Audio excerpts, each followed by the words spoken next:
Oh no. Oh, he's got a hole in the sock. Fuck, man. I can't. Gotta make sure that's not in. I hate it when I got holes in my sock. You ready? All right, the Interceptor, Elsa Pataki. All right, guys, what's going on? Welcome back to this episode of Beers and Breakdowns. We got myself and Abel back in the theater once again. We're still missing Sean. Oh, I forgot. Oh, we did do it again. Whatever, we'll get him here for the next one. Yeah. So today we've got The Interceptor, which is a movie starring Elsa Pataki, produced by her husband, who is Thor, Chris Hemsworth, who we've actually done quite a few movies of his in Beers and Breakdowns before. And I thought it was a Navy SEAL movie, so I was like, oh, this should be interesting. Come to find out, the SEALs play a very minuscule role, but there is a lot of other tomfoolery that happens in this movie. This is probably the first movie that's made me regret being a part of a channel that breaks down movies. All right, well, let's get into this gem of a movie and let's see what we think about it. Let's get this shit show started. Let's start this donkey show, yeah?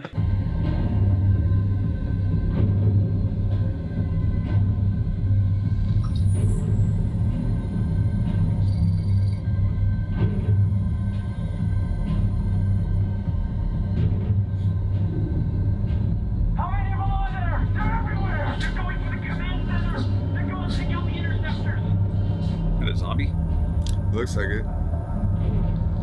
There's only 2 early warning stations. All right, so I just noticed something for the first time. What? So the very first opening scene, he's like, Mayday, Mayday, we're being overrun. And I thought about it. I don't know of any area or any part of the military other than aviation that uses the term Mayday. Really? Or like, you know, like whenever you hear Mayday, I think of, well, I guess maybe boats use it. I don't know. I've never heard that term from like a ground level force. I don't know. Maybe if somebody knows, maybe I'm completely fucking wrong here, but I've never heard the term Mayday used anywhere other than on the water or in the air. But the thing that gets me about this is they talk about how the U.S. has only 2 missile defenses that can, you know, shoot down nuclear missiles, right? Mm-hmm. And it's like one's in Fort Greely, Alaska, and the other is this station out in the middle of the ocean. Seems to me like that would be kind of like not open source information. The Russians are like, how do we defeat the missile defenses? They're like, oh, Fort Greely, okay, we go there. And then the other one is terrible Russian accent. Then the other one is in the middle of the ocean, and obviously they know where that is. I feel like that would be like not open source information, like maybe not on the Wikipedia page. Maybe. I personally like this scene a lot, simply because it's the only scene in the movie where someone isn't physically speaking. It's what makes this scene so good. It's so damn good. The only guy is just crawling like, and just he did the best job in the movie. I mean, he should get an Emmy. Give that guy an award. Is that what they give people in movies? Emmy or is it an Oscar? I think it's an Oscar. I don't watch either one of those piece of shit award shows, so I don't know which one it is. This scene takes the cake as the best one in the movie just because nobody said a fucking word, except for the dude on the radio. Mayday, Mayday. And even then, he said the wrong thing. Oh, God. I'm glad you had one job.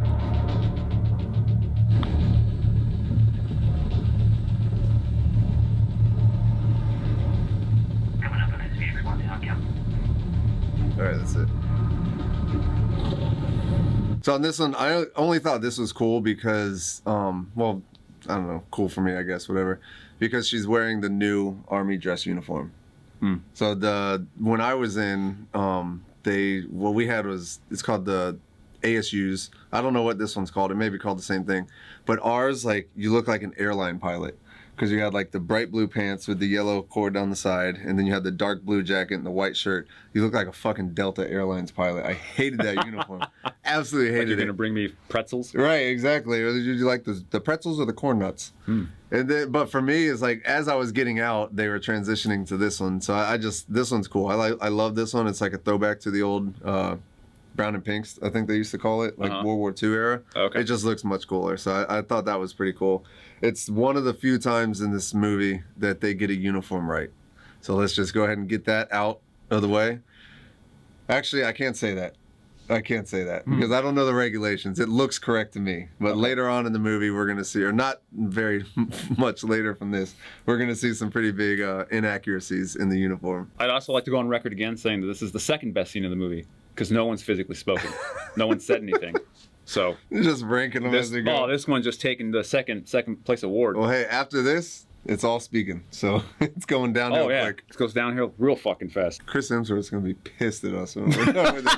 It's like, all right, now we got Chris Pratt and Chris Hemsworth. Oh my god! This. I know Chris is huge too. He's gonna beat the shit out of us. Fuck. Well, as you can see, everything's pretty much the way you left it. Navy runs the boat, Army handles the missiles, and everyone wants to be anywhere but here. You spoke with the board? 3 times. Showed them my record, my reviews, Everything. and this was the best you could do. So it's okay. Thought I was done with the shit. Well, I, for one, think she was pretty damn disrespectful to that Denny's manager. She was super disrespectful, man. What's funny is, like, he's a high-ranking officer, and for some reason, like, you'll see, especially, so they're in I think the signal command. It's like what they're in. Uh-huh. And, like, I don't know, a lot of times you'll see officers like that, and you're like, it's kind of frumpy. Like, that's what happens. But in this one thing I thought was interesting is when she gets off the helicopter, and the last thing that the Navy lady says to her, she's like, "Oh, I heard you were born in Spain." And I was like, that's kind of weird. And then as soon as it gets to her speaking, like, oh, they had to say that to justify her accent. You know why? Because this movie is probably written by Chris Hemsworth on a fucking napkin somewhere with barbecue stains on it. He's like, oh, I forgot about that He's got part. steroids spilt all over it and shit. He's like, oh, damn it. All my trend is on this paper.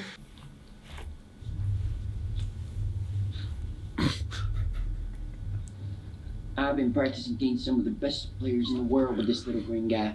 Thing's probably more powerful than this entire room. Great story, Beaver. What job to do you shut the fuck up? Copy that, Strecon. You can stop it. Sir? The back and forth in this movie just gets to me. It just grinds me. But the fact that, so they talk about, like, they allude to her past of being sexually assaulted in the military, sexually harassed, right? Which is terrible. Which is, yeah, and unfortunately it's something that happens in the military far too often. But then we get to this guy, what's his name, Baker, and he's just like licking his finger with the yogurt. He's like, it's gonna be a little locker room talk. It's just like, come on, buddy. So look, they turned Jeff Foxworthy's dumb cousin into the biggest asshole on the boat. And then it's just like another just grotesque, like, last second, like, hey, we have to highlight this laptop. And so he's like, I've been playing against some of the best players in the world with this green bad boy. Tap, tap, tap, tap. It's like, okay, this is going to come up later.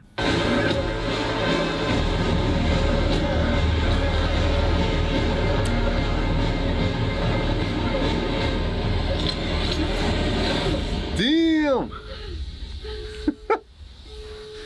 I just want to marvel on this for a second. Just.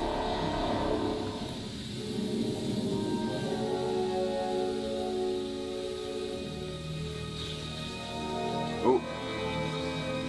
Where do we even begin with this shit show? I like the unconventional solution that she came up with. He's got control of her weapon. Uh-huh. She's like, what do I do? She thought about the problem. She thought about the tools at her disposal.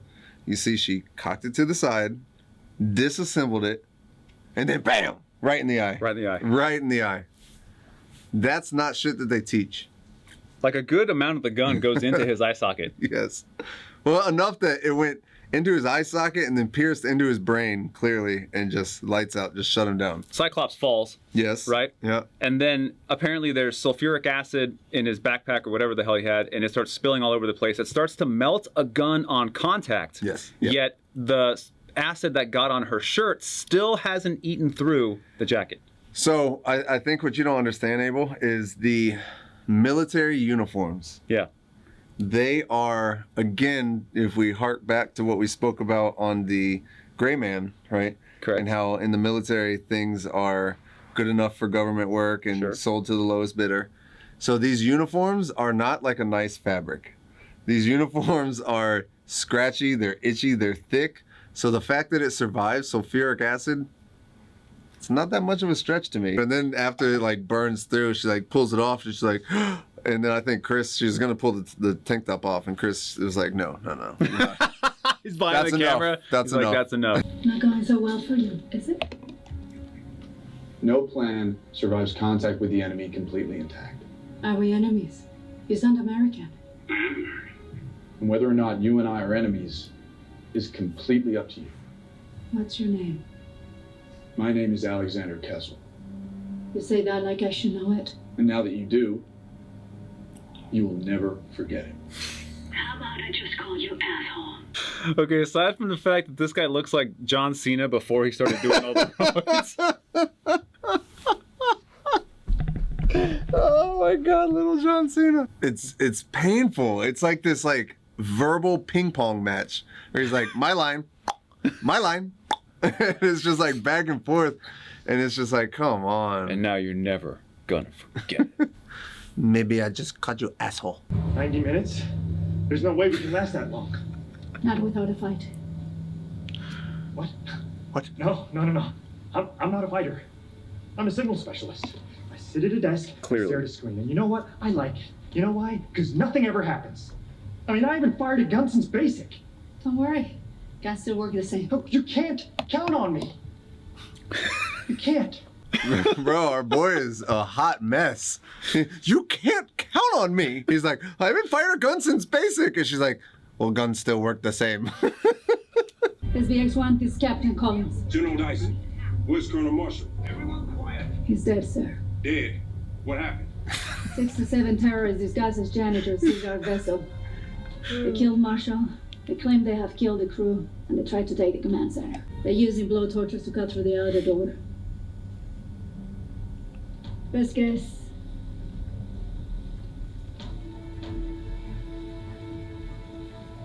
"60 minutes. Oh, Make that 30 minutes. make that 30 minutes. I just love how he's like, where's whatever. He's like, he's dead. Dead? What happened? Bitch, like, we're in war right now. There's shit going on. There's more important shit to talk about. What happened? The bitch is fucking dead. There's some guys that are here trying to come in my fucking door. Quit asking these stupid questions and let's get to the fucking meat and potatoes of this conversation. I need help. What are you sending me? And he's like, oh, there's a SEAL team coming. He's like, oh, thank God. When will they be here? 90 minutes. What the fuck? These guys are on the other side of this fucking door right now. All right, listen, aside from the fact that she apparently has a very keen eye for plasma cutters, we'll get to that in a second. But given your military experience to this date, now obviously this is probably a different division altogether, but is this how you would see a back and forth taking place between a high-ranking officer and somebody who's like on site? No. And the other thing though is like, I've never been speaking on a direct line to the Situation Room with the president. Mm-hmm. So I don't know how this works, what this looks like, but I imagine it's not quite like this. But there's probably is some fucking dumbass general that's there and is like asking these stupid fucking questions. Uh-huh. And you're like, look, motherfucker, like there's guys with plasma cutters cutting through right now as we speak. Let's cut out the bullshit and let's get to it. By the way, if any of you know what one of those rooms actually looks like at one of those places, please let us know if that's what it looks like. Because it looks to me like an esports competition is set up and ready to go in there. It does not look like what I imagine a room like that would be. I love how like the feed though, like gets this like constant like bzzz, like going through it. Yeah. It's like, this is the facility that shoots down intercontinental ballistic missiles. Uh-huh. But they cannot do a Zoom call. When she looks over at the door to give a risk assessment, apparently, and looks at it, looks at the plasma, whatever they're using to cut that door, and knows immediately how long it's going to take for them to get through it. I've done 60 minutes. Yeah, 60 minutes. Exactly. I've cut a ton of doors, and then the bottom one starts, and then she's like, oh, cut it in half, 30. Make that 30 minutes. I do like the turtle. You also need to he doesn't figure speak? out every way they can penetrate. Get me eyes outside the hatches, top and bottom.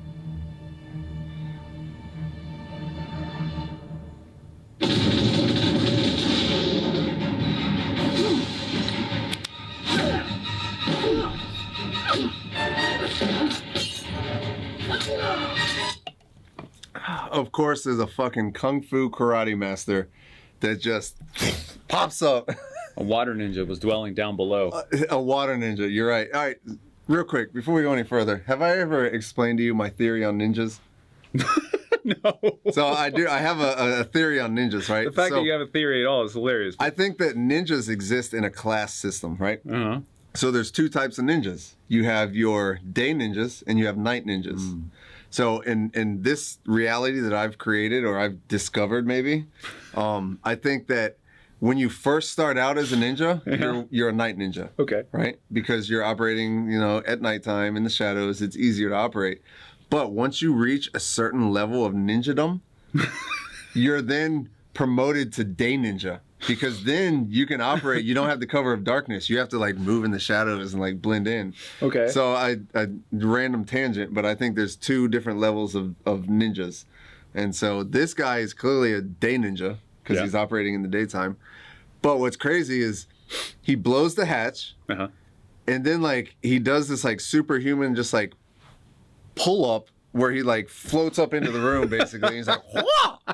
It's like, come on, like what else? They're sitting there like, we need a ninja in this movie. That's what we're missing. Yeah. It's like, come on, bro. Like you could have done something better than this. And then there's like, I need the feed for the hatches, top and bottom. And it's like, come on, get out of here. Timing, bro. Timing, yeah, perfect fucking timing. That you so proudly served. And finally, that night. Is that Batman music?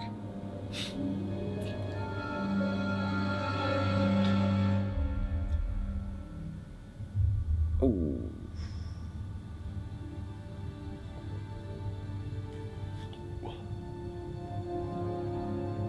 It's rude. Very.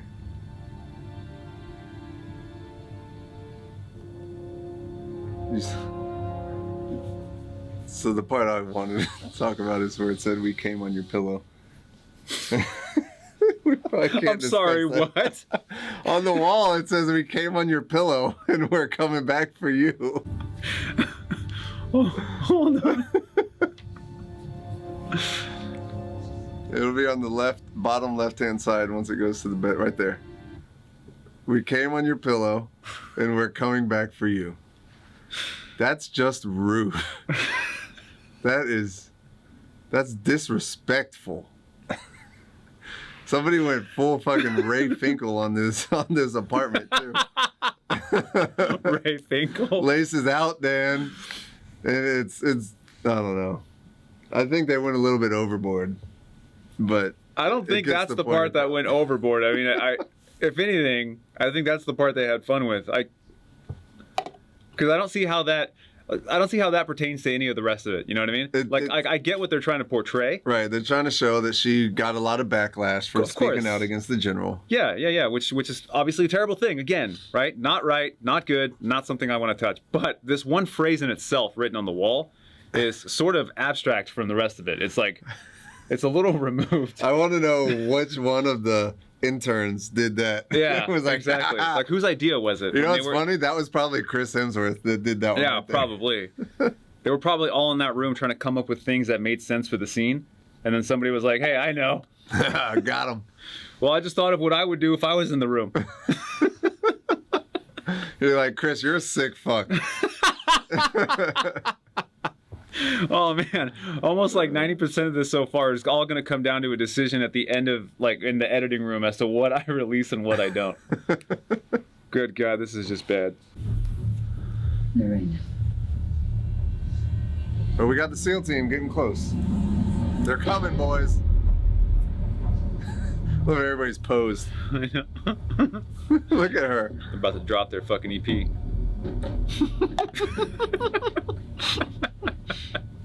It's the fucking hottest mixtape of the summer. Open the door, and you leave here a wealthy woman.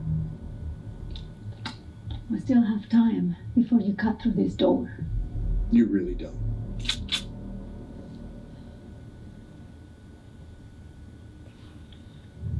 Beaver. What the hell? The hell, Beaver?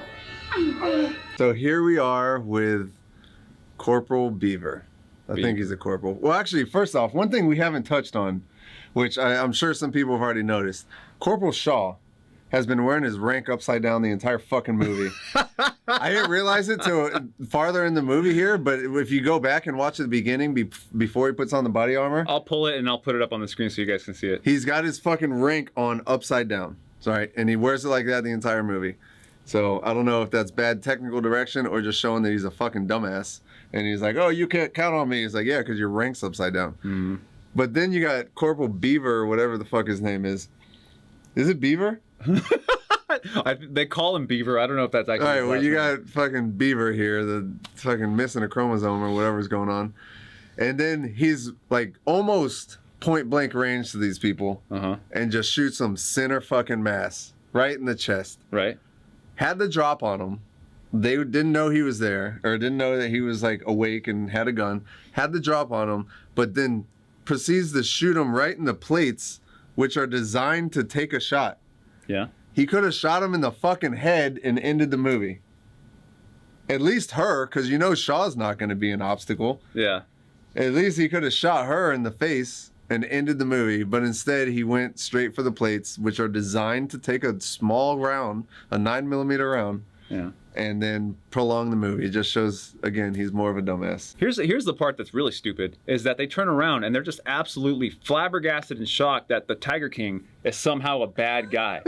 Right? Like, he's been the royal douchebag of the film. This guy is completely the Tiger King before he became the Tiger. This is like the Tiger King's origin story. This is a pre-mullet. Yeah.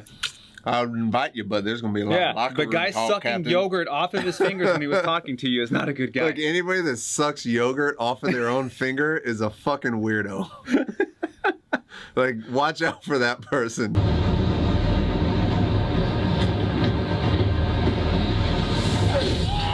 Oh, damn.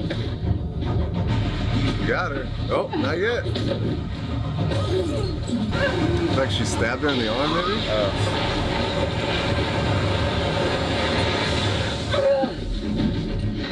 She fills another one of John Cena's children with Fix-A-Flat. Which apparently doesn't do the job. So she's in the process of getting back up. So she has to shoot her like 4 more times, and she still hasn't learned that, which for some reason in a lot of movies people still haven't learned, that unless you shoot someone in the head, the movie states that they get to live. They do. And one of the other issues is you have to tell them to die. So like in this one, she's like, why don't you die? And she's like, oh, that's a good idea. And then she shoots her and she's like, okay, now I'll die. You know, it's got a big screen, great picture quality. You know, the sound is kind of listening to TV, I'm playing music, I'm watching stuff, so it doesn't really. Why did they go black and white? We got fucking Thor. I didn't realize this was an Avengers movie. I love the irony, just the absolute irony of this movie. They're going as fast as they can. Not fast enough. And we got some background on Alexander Kessel. He was Army, military intelligence. Started out doing Russian work, then became a psyops and torture specialist. He was good. Too good sometimes. So here we go with the shit. PSYOP specialist. We already know our background and experience with reviewing PSYOP things. Well, Did you guys have like a party when this movie was released?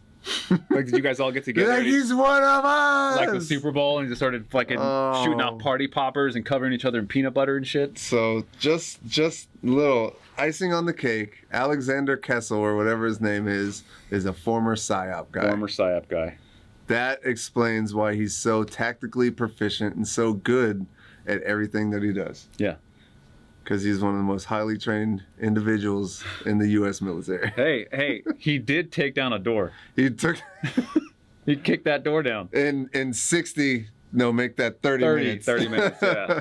So there you go. You know what? You guys are right. PSYOP guys do occasionally kick doors down. Exactly. And you know what? It makes sense because he's sitting there talking to people back and forth. He's making a video feed and getting on like the entire U.S. broadcast system. Mm-hmm. And he's doing what PSYOP does, I guess. He's trying to sway public opinion. Oh, whatever. He's the PSYOP guy. Congratulations. You guys got one. That's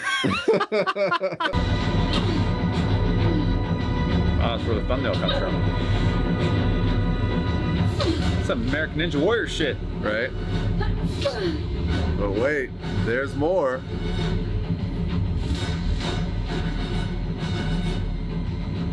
Get the fuck out of here. CrossFit.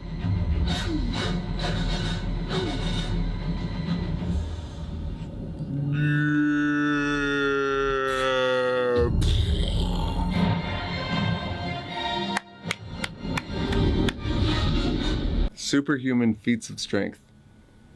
One arm's dead. and she just monkey bars across with one arm just hanging. Yeah. And then proceeds to clear like a 6-foot gap with the same arm. It's Chris Hemsworth's wife. You're right. They're probably on a shared trend plan. It's so bad. It's so painful. You think their steroid cycles have aligned? I don't know if that's good, or maybe you want to offset them. I don't know. You might want to offset them, because you can't be fucking a big moody bitch when your wife is also going through that at the same time. I feel like there's certain movies for certain people. Yeah. And I just feel like I'm not one of the people that would enjoy this movie. We're not the target demographic for this movie. I don't think so. I think that the target demographic has a lot less brain cells.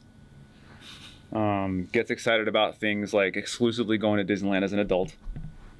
Oh, no. And can somehow get into this movie and lose themselves in it. I'm not going to disagree with you on that. You know, the Interceptor, like Abel said, is for some people. It's not for us. And that doesn't mean that it can't be for you. I mean, feel free to let us know in the comments, because you're going to anyway. But are we crazy? I don't know. Do you like this movie?